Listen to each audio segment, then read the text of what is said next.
तत्वों का आवर्त वर्गीकरण, जो आप लोगों का क्लास 10 साइंस चैप्टर 5 है। ठीक है, हम लोग जो है चैप्टर फर्स्ट जो है आप लोगों का चैप्टर फर्स्ट, ठीक है, रासायनिक अभिक्रिया एवं समीकरण ऑलरेडी पढ़ लिया है। लिंक इस वीडियो के डिस्क्रिप्शन में मिल जाएगा। ठीक है, चैप्टर 2 जो है आप लोगों का, ठीक है, चैप्टर 2 अम्ल क्षार एवं लवण, उसे भी मैंने आप लोगों को एक वीडियो में पूरे टॉपिक को पढ़ा दिया है। उस वीडियो का भी लिंक इस वीडियो के डिस्क्रिप्शन में मिल जाएगा। चैप्टर 3 जो है आप लोगों का धातु एवं अधातु, उसको भी मैंने 1 घंटे में पढ़ा दिया है। उस वीडियो का लिंक इस वीडियो के डिस्क्रिप्शन में मिल जाएगा। ठीक है, चैप्टर 4 जो आप लोगों का है कार्बन तथा उनके यौगिक, उस वीडियो को आप लोगों का लिंक इस वीडियो के डिस्क्रिप्शन में मिल जाएगा। इसे भी मैंने 1 घंटे में पढ़ाकर पूरा पाठ खत्म कर दिया है। ठीक है, अब हम लोग आज पढ़ेंगे चैप्टर 5। चैप्टर 5 में क्या पढ़ेंगे? चैप्टर 5 में पढ़ेंगे स्टूडेंट तत्वों का आवर्त वर्गीकरण, पीरियोडिक क्लासिफिकेशन ऑफ एलिमेंट्स। ठीक है, और हम लोग जब प्रक्रम पाठ को ऑलरेडी पढ़ चुके हैं, तो उसका भी लिंक इस वीडियो के डिस्क्रिप्शन में जाएगा। इन सभी वीडियो का लिंक आप लोगों को इस वीडियो के डिस्क्रिप्शन में मिल जाएगा। ठीक है, आप लोग वहां से सभी वीडियो को देख सकते हैं। ठीक है, आइए हम लोग शुरू करते हैं तत्वों का आवर्त वर्गीकरण। ठीक, तो यहाँ आप लोगों का डोबेरानर का त्रिक सिद्धांत जो है मैं आप लोगों को समझा देता हूँ। तीन तत्व वाले जैसे ऐसे समूह, स्टूडेंट डोबेरानर ने 3 तत्वों को लिया था और एक ही समूह में जो 3 तत्व होते हैं। ठीक है, तो 3 तत्व वाले ऐसे समूह त्रिक बनाए जाएं। ठीक है, डोबेरानर ने कहा था कि 3 तत्व वाले ऐसे समूह त्रिक यानी कि त्रिक बनाए जाएं जिसमें त्रिक के 3 तत्वों को उनके परमाणु द्रव्यमान के बढ़ते हुए क्रम में रखने पर उनके परमाणु द्रव्यमान यानी कि परमाणु भार होता है या परमाणु द्रव्यमान और एक परमाणु क्रमांक होता है। लेकिन पहले आपका जो था परमाणु भार या परमाणु द्रव्यमान ज्यादा माना जाता था, तो इसलिए परमाणु द्रव्यमान के बढ़ते हुए क्रम में रखने पर बीच वाले तत्व का परमाणु द्रव्यमान 2 तत्वों के परमाणु द्रव्यमान का लगभग औसत होता है। इन्होंने क्या कहा अभी एग्जाम्पल से समझा दूंगा, लेकिन आप लोग इसे नोट कर लीजिए। ठीक है, और मैं आप लोगों को एक बार अच्छे से समझा देता हूँ। इन्होंने कहा था कि जैसे तीन तत्व लिया जाए एक ही समूह के। ठीक है, अब 3 तत्व को लिया जाए तो पहला देखिए, जैसे यहाँ मैंने वैसे यहाँ मैंने जान लीजिए पहला तत्व है, दूसरा तत्व है, तीसरा तत्व है। तो 3 तत्व एक ही समूह के लिया जाए तो पहले तत्व का जो परमाणु भार होगा और तीसरे तत्व का परमाणु भार अगर जोड़कर हम लोग उसका औसत यानी कि 2 से भाग दे दें तो इसका परमाणु भार ज्ञात हो जाता है। यही इनका ट्रिक था, लेकिन अभी मैं आप लोगों को समझाऊंगा एग्जाम्पल के साथ। ठीक है, तो आप लोग शॉर्टकट में भी कर सकते हो ऐसे कि डोबेरानर ने 3 तत्वों को एक ही समूह में लेकर, एक ही समूह के 3 तत्वों को लेकर कहा कि जैसे पहले तत्व का परमाणु द्रव्यमान और तीसरे तत्व का परमाणु द्रव्यमान का लगभग औसत होता है, जो आप लोगों का बीच का तत्व होता है उसका परमाणु द्रव्यमान। ठीक है, अब यहाँ आप लोग ऐसे लिखोगे तो फुल मार्क मिलेंगे। 3 तत्व वाले ऐसे समूह त्रिक बनाए जाएं जिसमें त्रिक के 3 तत्वों को उनके परमाणु द्रव्यमान के बढ़ते हुए क्रम में रखने पर बीच वाले तत्व का परमाणु द्रव्यमान 2 तत्वों के परमाणु द्रव्यमान का लगभग औसत होता है। ठीक है, अब मैं आप लोगों को समझाना क्या चाहता हूँ, आप लोग समझिए। मैं एक ही समूह का लेता हूँ, जैसे यहाँ मैंने लिया लिथियम। ठीक है, लिथियम लिया और Na यानी कि सोडियम लिया। ठीक है, और एक मैंने लिया K पोटेशियम। इनको मैंने लिया, 3 तत्वों को लेना है तो 3 तत्वों को मैंने लिया। ठीक है, अभी मैं आप लोगों को बताऊंगा इनकी असफलता का कारण क्या था, इनका मतलब नियम सफल नहीं हुआ था। ठीक है, लेकिन अभी मैं आप लोगों को समझाता हूँ कैसे। यहाँ आप लोग इनका परमाणु द्रव्यमान लिखिए, बीच वाले का आप लोगों को ज्ञात हो जाएगा लेकिन इनका लिखना पड़ेगा। पहला Li का आप लोगों का जो परमाणु द्रव्यमान होता है वो कितना होता है 6.9। ठीक है, क्योंकि इसका जो परमाणु भार क्रमांक होता है 3 होता है। ठीक है, अब आपका इसका जो होता है 39 होता है। ठीक है, अब इन्होंने कहा था इन दोनों का अगर हम लोग परमाणु भार जोड़ दें तो आपका बीज जोड़कर औसत कर दें तो आप लोगों का बीज का पता चल जाता है। तो यहाँ अगर हम लोग जोड़ें तो 39 है, 0 है, 6.0 है, तो यहाँ आपका आएगा 45.9। ठीक है, तो इतना आपका आया। तो अब आप लोग इसे अगर 2 से भाग दिया जाए तो आप लोगों का कितना आएगा, तो आप लोग जानते होंगे आप लोगों का कितना आ सकता है। ठीक है, तो इसका देखिए लगभग बताया था, एकदम मतलब क्लियर नहीं कि जस्ट उतना ही आएगा, लगभग यहाँ आप लोग देख सकते हैं लगा हुआ है। ठीक है, तो यहाँ इसका जो होता है 23 होता है। ठीक है, तो आपका लगभग आ गया, लेकिन इनका जो यह सिद्धांत था क्या हुआ यहाँ आप लोग समझिए। देखिए उस समय ज्ञात मतलब कुछ कम ही तत्व ज्ञात थे, कम ही तत्व ज्ञात थे, तो इनका क्या हुआ, डोबेरेनर उस समय तक ज्ञात तत्वों में केवल 3 ही त्रिक बना पाए, यानी कि शुरुआत में 3 ही त्रिक बना पाए, उसके बाद इनका नियम फॉलो नहीं करता है। ठीक है, तो इनका जो था इसलिए तत्वों का वर्गीकृत करने का यह त्रिक पद्धति असफल रहा। इनका 3 तत्वों को लेकर 3 ऐसे बन जाएगा, लेकिन उसके बाद इनका जो सिद्धांत है वो फॉलो नहीं करता है, इसलिए यह जो नियम था वो असफल रहा। ठीक है, तो ये था डोबेरेनर का त्रिक सिद्धांत। ठीक है, अब हम लोग देखेंगे न्यूलैंड का अष्टक नियम। बहुत इजी है ये, उससे भी ज्यादा इजी है लेकिन इंटरेस्टिंग है। देखिए यहाँ है न्यूलैंड का अष्टक नियम। सन 1863, सन याद रखना थोड़ा। ठीक है, सन 1863 ईस्वी में न्यूलैंड ने एक सिद्धांत प्रतिपादित किया। न्यूलैंड ने एक सिद्धांत प्रतिपादित किया था जिसे न्यूलैंड का अष्टक नियम कहते हैं। नियम आपका शुरू होता है यहाँ से, जिसे मैंने इन्वर्टेड कामा के अंदर रखा है। ठीक है, और यहाँ आप लोगों को मैंने वैसे लिख दिया कि सन लिख दिया, और किसने प्रतिपादित किया, न्यूलैंड ने। उस नियम का क्या नाम है, न्यूलैंड का अष्टक नियम। देखिए स्टूडेंट, बहुत ही इजी वे से मैंने लिखा है, जिस प्रकार संगीत में पहले और 8वें स्वर में समानता पाई जाती है या होती है, जैसे सा रे गा मा पा धा नी सा। यहाँ देखिए सा और सा, इसमें यहाँ देखिए यहाँ आपका सा है और सा है, तो ये देखिए समान है। इसी प्रकार से नियम ये थे। उसी प्रकार यदि तत्वों को परमाणु भार के बढ़ते हुए क्रम में रखा जाए तो हर 8वां तत्व, यहाँ पहले तत्व, देखिए पहले तत्व लिखा है, पहले तत्व के गुणों में समानता प्रदर्शित करता है। यहाँ कहने का अर्थ है जिस प्रकार से संगीत देखिए सा रे गा मा पा धा नी सा, यानी कि सा यहाँ भी आया, सा यहाँ भी, तो समानता पाएगा।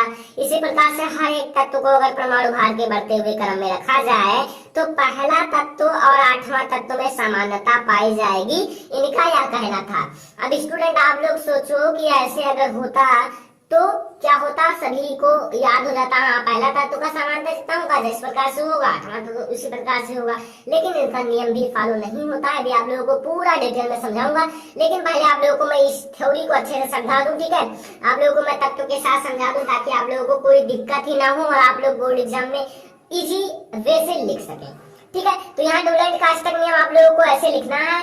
अब मैं आप लोगों को बताता हूँ इसका एग्जाम्पल तत्व के साथ। ठीक है, आइए मैं आप लोगों को बताता हूँ।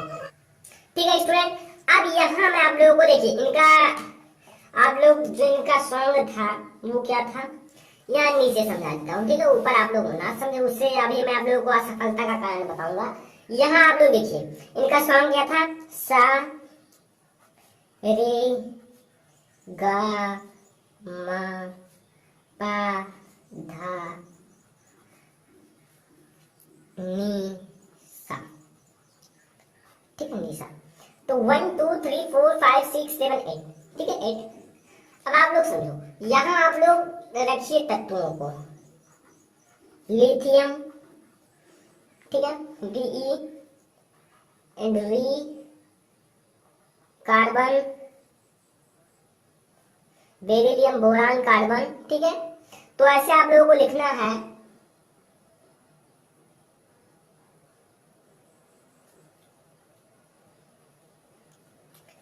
Nitrogen, oxygen. ठीक है, तो ऐसे आप लोग लिख दीजिए। देखिए अब आप लोग समझो, इनका यही कहने का अर्थ है पहले तत्व की जो मतलब गुण होंगे, समानता होगी, वे 8वें तत्व की समान होंगे। लेकिन इनका असफलता का कारण क्या रहा स्टूडेंट, न्यूलैंड के नियम जो थे, नियम के देखिए न्यूलैंड के नियम से परमाणु क्रमांक 20 तक ही 8वां तथा पहला तत्व में समानता रखता है।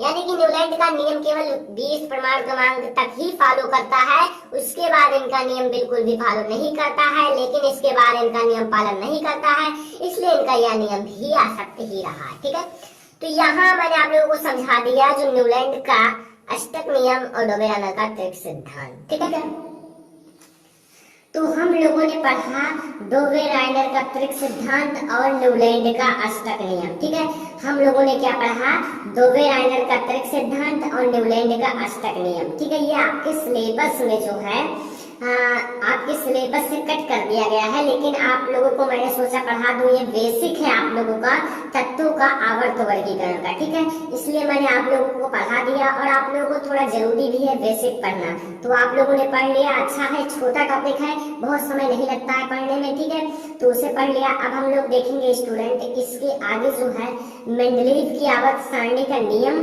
पहले हम उनके नियम को जानेंगे, फिर आधुनिक आवर्त सारणी का नियम, ठीक है, इन्हें जानेंगे, फिर मेंडलीव की आवर्त सारणी तथा आधुनिक आवर्त सारणी में अंतर को समझेंगे, फिर हम लोग मेंडलीव की आवर्त सारणी पूरा जानेंगे, फिर हम लोग दीर्घाकार आवर्त सारणी जानेंगे। ठीक है, आइए मैं आप लोगों को पहले बताता हूँ मेंडलीव की आवर्त सारणी का नियम। ठीक है, मेंडलीव ने क्या नियम दिया था। ठीक है, तो इस नियम के अनुसार इस सभी जो आप लोगों का पेज है, इसका लिंक आप लोगों को डिस्क्रिप्शन में मिल जाएगा, यानी कि पीडीएफ का लिंक आप लोगों को इस वीडियो को डिस्क्रिप्शन में मिल जाएगा। ठीक है, इस नियम के अनुसार तत्वों के भौतिक तथा रासायनिक गुण उनके परमाणु भार के आवर्ती फलन होते हैं।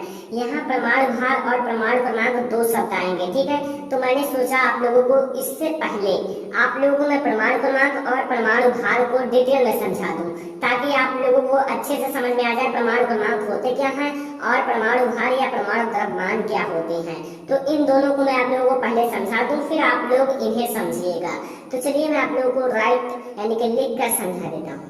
तो अब हम लोग समझेंगे परमाणु क्रमांक क्या होता है और परमाणु द्रव्यमान या इसे कह सकते हो परमाणु भार क्या होता है। ठीक है, अच्छे से समझ जाओगे अगर आप लोग ध्यान से देखोगे तो। ठीक है, परमाणु क्रमांक क्या होता है, किसी परमाणु के नाभिक में उपस्थित प्रोटॉन का संख्या जो होता है वो परमाणु क्रमांक कहलाता है। कोई आपका नाभिक है, न्यूक्लियस है, उसके मतलब नाभिक में उपस्थित प्रोटॉनों की जो संख्या है उसे परमाणु क्रमांक कहते हैं। प्रोटॉन की जो संख्या होगी उसे हम लोग परमाणु क्रमांक कहते हैं। ठीक है, अभी मैं आप लोगों को एग्जाम्पल के साथ समझा दूंगा। ठीक है, आप लोग समझ जाओगे। आप लोगों को इलेक्ट्रॉन, प्रोटॉन और न्यूट्रॉन के बारे में पता होना चाहिए। ठीक है, ये बहुत ही ज्यादा बेसिक है आप लोगों के लिए। ठीक है, आप लोग 9th में पढ़े होंगे, 8th में पढ़े होंगे, ठीक है, साइंस में। तो यहाँ हम लोग पढ़ेंगे परमाणु क्रमांक किसी परमाणु के नाभिक में उपस्थित प्रोटॉनों की जो संख्या होती है उसे परमाणु क्रमांक कहते हैं। समझ में आया? अब देखिए, अगर मैं लूं क्लोरीन को ले लूं, क्लोरीन, ठीक है, क्लोरीन में आप लोगों का जो अगर देखिए इसका जो मैंने कहा क्या है, ये आपने लिया, इसका जो परमाणु क्रमांक है वो प्रोटॉन है। ठीक है, प्रोटॉन की जो संख्या होगी परमाणु क्रमांक होगी। ठीक है, तो यहाँ प्रोटॉन जो होगा आपका वो आसानी से पता है 17 होगा, क्योंकि इसका जो परमाणु क्रमांक है वो प्रोटॉनों की संख्या होगी। तो प्रोटॉन की जो प्रोटॉन का संख्या है वो परमाणु क्रमांक कहलाता है। तो यहाँ प्रोटॉन की जो संख्या होगी वही आपका परमाणु क्रमांक होगा। तो यहाँ प्रोटॉन की संख्या कितनी होगी? 17 होगी। ठीक है, तो प्रोटॉन की संख्या तो इतनी हो गई। अब एक बात समझो स्टूडेंट, अगर यहाँ प्रोटॉन की संख्या इतनी होगी तो यहाँ इलेक्ट्रॉन की भी संख्या इतनी ही होगी, क्योंकि एक शर्त है कि आप लोग समझिए। देखिए, परमाणु जो होते हैं, परमाणु में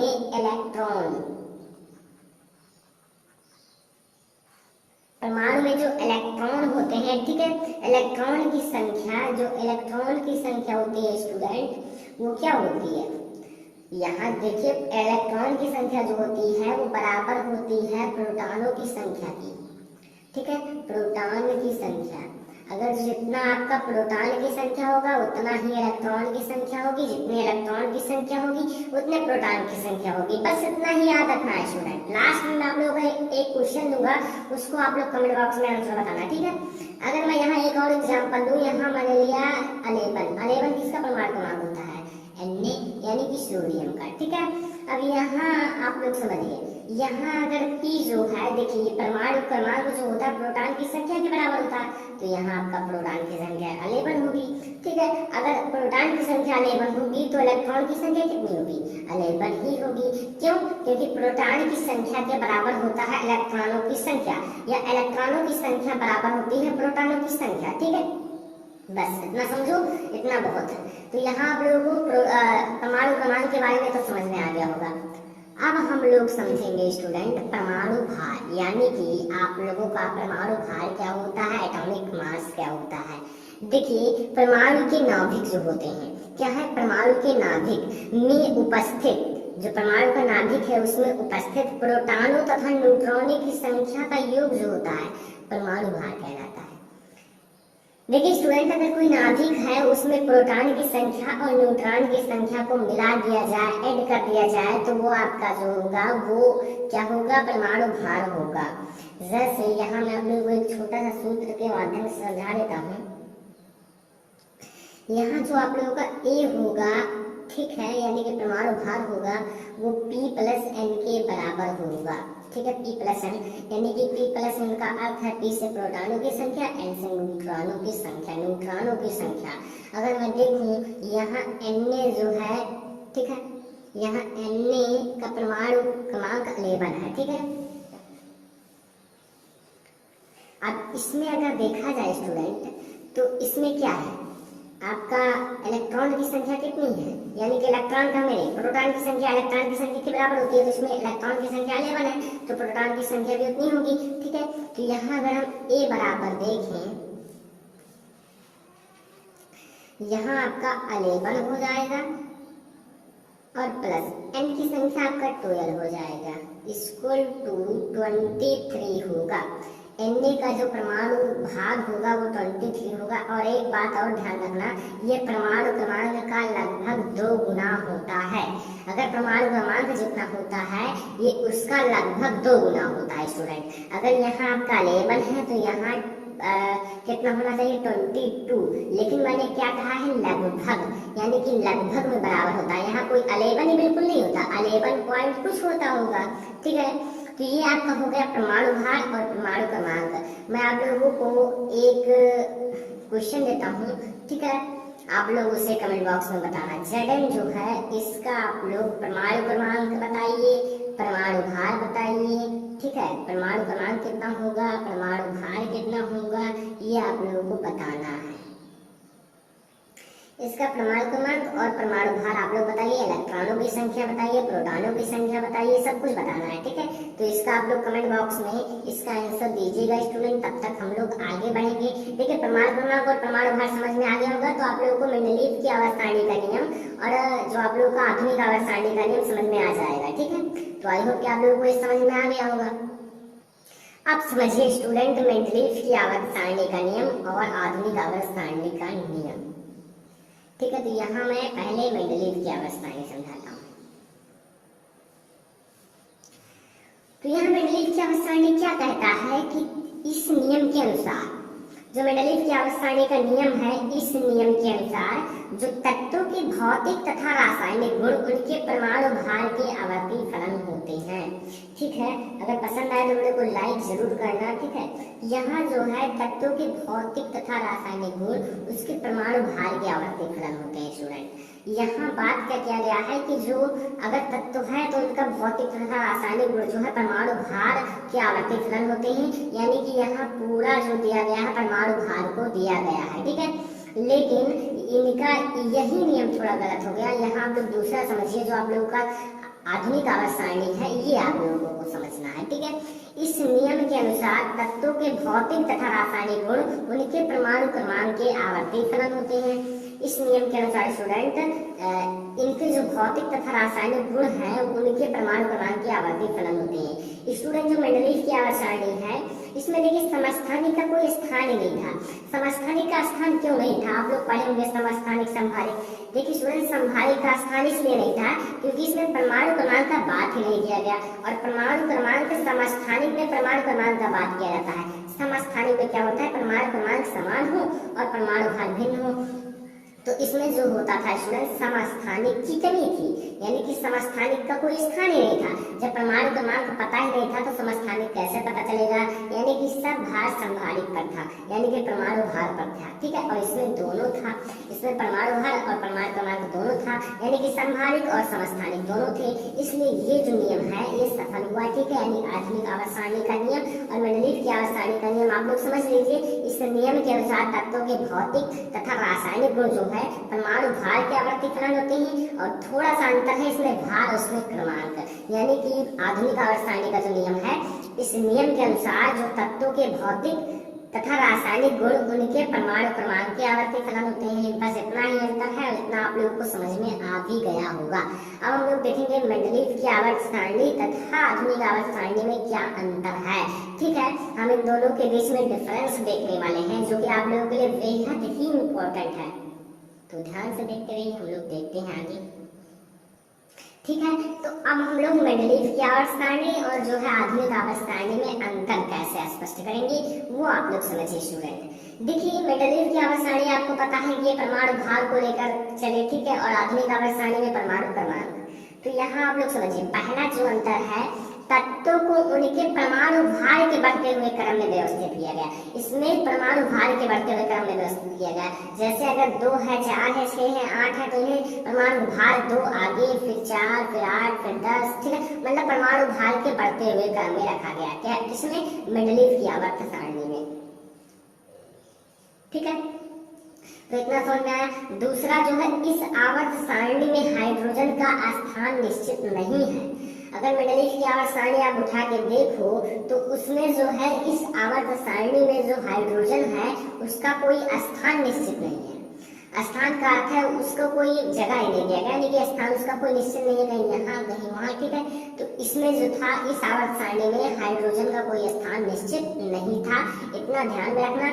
दो आपको स्पष्ट है। इसका पहले का देखिए इसमें क्या है तत्वों को उनके परमाणु भार के बढ़ते हुए क्रम में व्यवस्थित किया गया, लेकिन इसमें तत्वों को उनके परमाणु क्रमांक के रूप में व्यवस्थित किया गया, यानी कि जो परमाणु क्रमांक जिसके जैसे रूप, जैसे Na का अगर 11 है तो ऐसे क्लोरीन का 17 है, तो ऐसे मतलब उनको क्या किया गया परमाणु क्रमांक के रूप में व्यवस्थित किया गया। ठीक है, और इसमें क्या है इस आवर्त सारणी में हाइड्रोजन का कोई निश्चित स्थान नहीं था। अगर देखा जाए मेंडलीव की आवर्त सारणी तो इसमें कोई हाइड्रोजन का कोई निश्चित स्थान नहीं है, लेकिन इसमें जो था इस आवर्त सारणी में हाइड्रोजन का निश्चित स्थान था।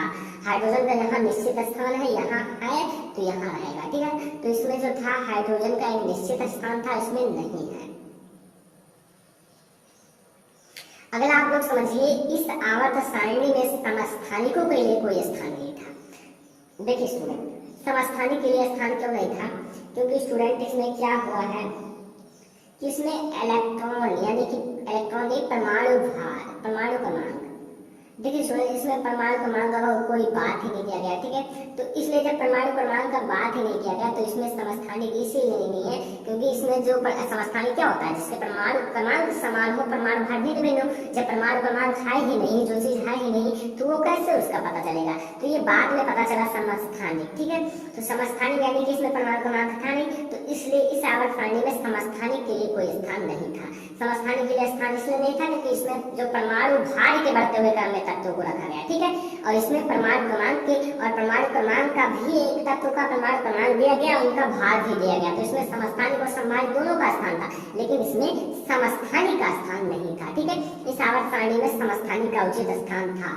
अगर आधुनिक आवर्त सारणी को देखा जाए स्टूडेंट तो इसमें जो था समस्थानिक का उचित स्थान था, इसमें जो था समस्थानिक का स्थान था, क्योंकि इसमें परमाणु क्रमांक था, परमाणु क्रमांक अगर होंगे तो उसमें समस्थानिक का स्थान जरूर होगा, और इसमें परमाणु भार भी थे, तो इसमें आपका जो समस्थानिक और संभारिक का भी स्थान था, और इसमें केवल संभारिक का था, समस्थानिक का नहीं था।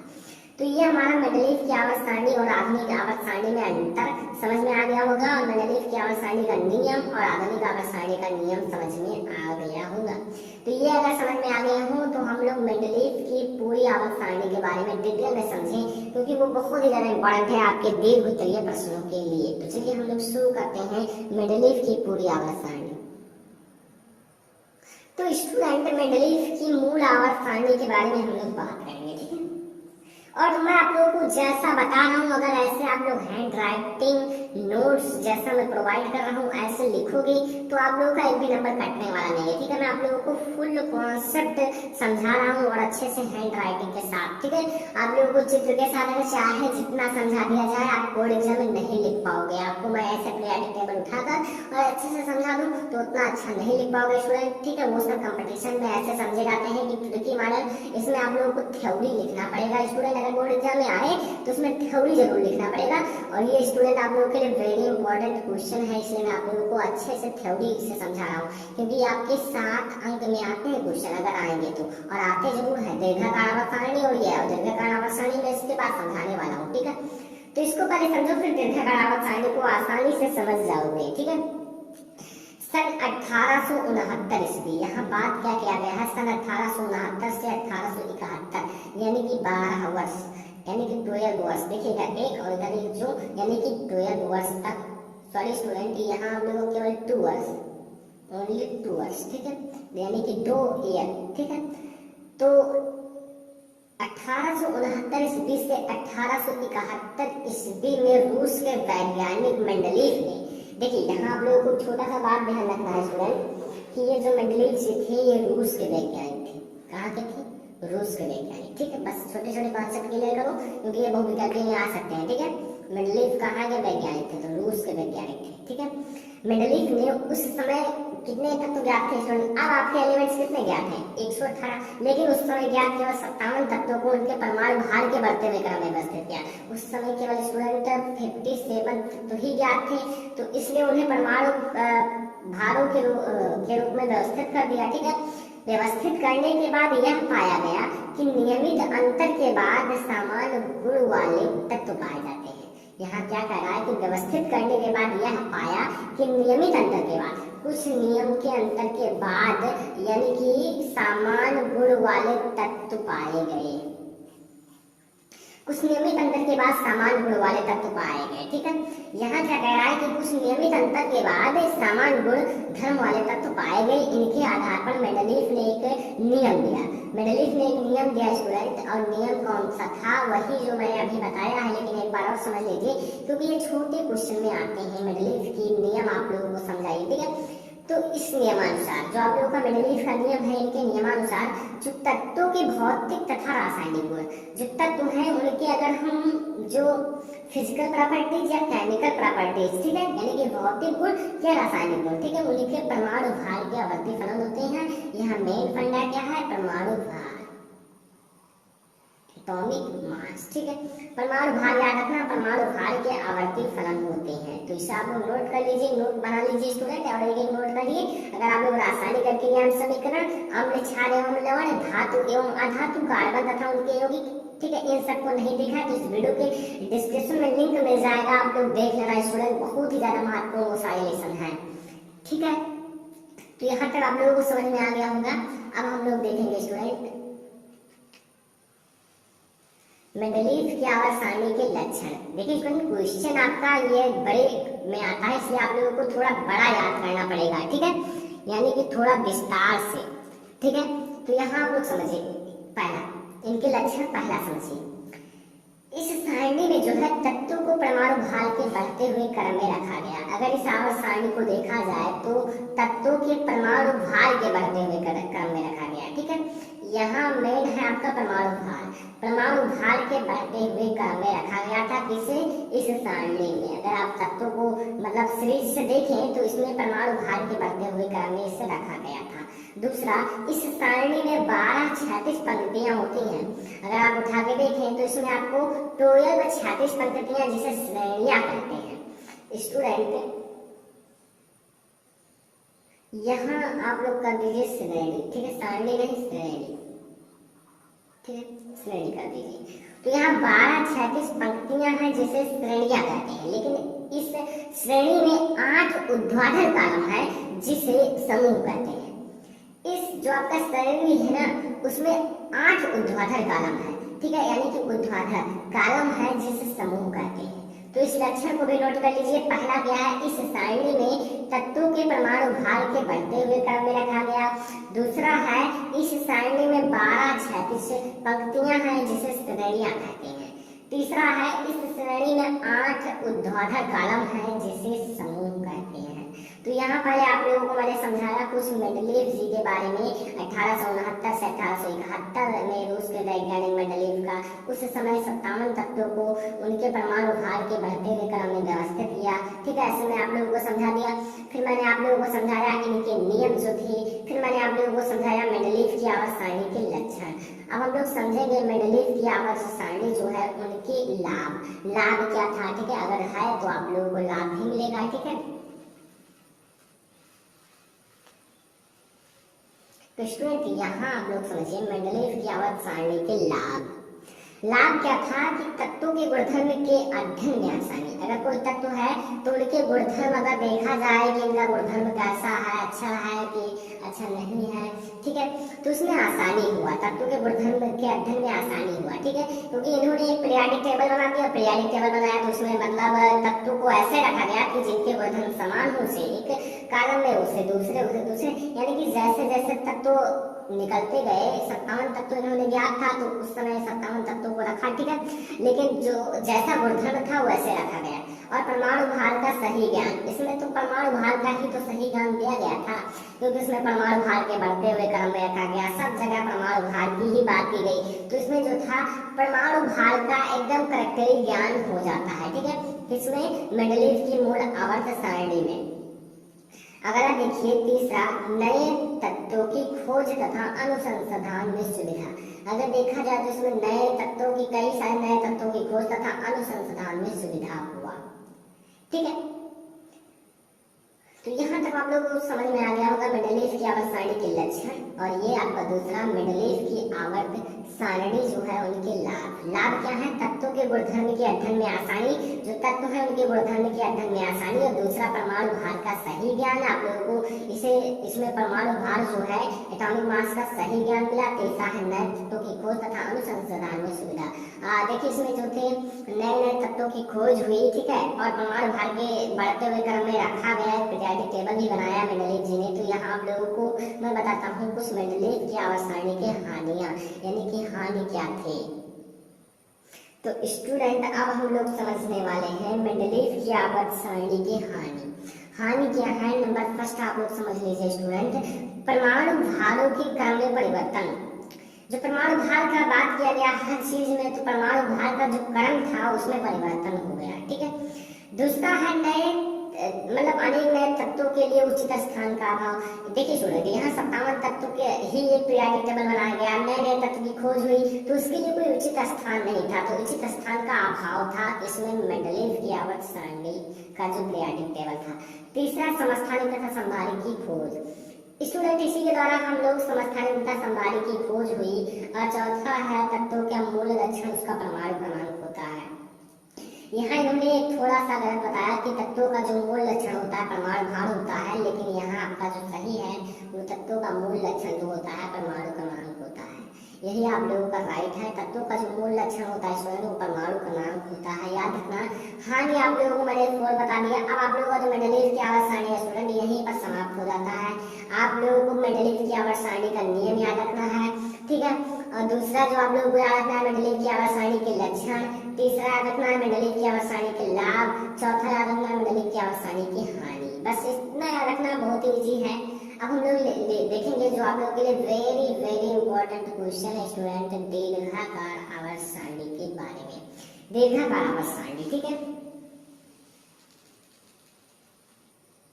तो दीर्घाकार आवर्त सारणी को आप लोग समझिए स्टूडेंट, बहुत ही इजी है। मैं आप लोगों को स्टेप बाय स्टेप एक कॉमन सेंस को बताने वाला हूँ। पहला, दीर्घाकार आवर्त सारणी जो है तत्वों के परमाणु क्रमांक पर आधारित था। स्टूडेंट ये बाद में आया है दीर्घाकार आवर्त सारणी, ठीक है, इसीलिए जो था परमाणु क्रमांक पर आधारित था, ठीक है।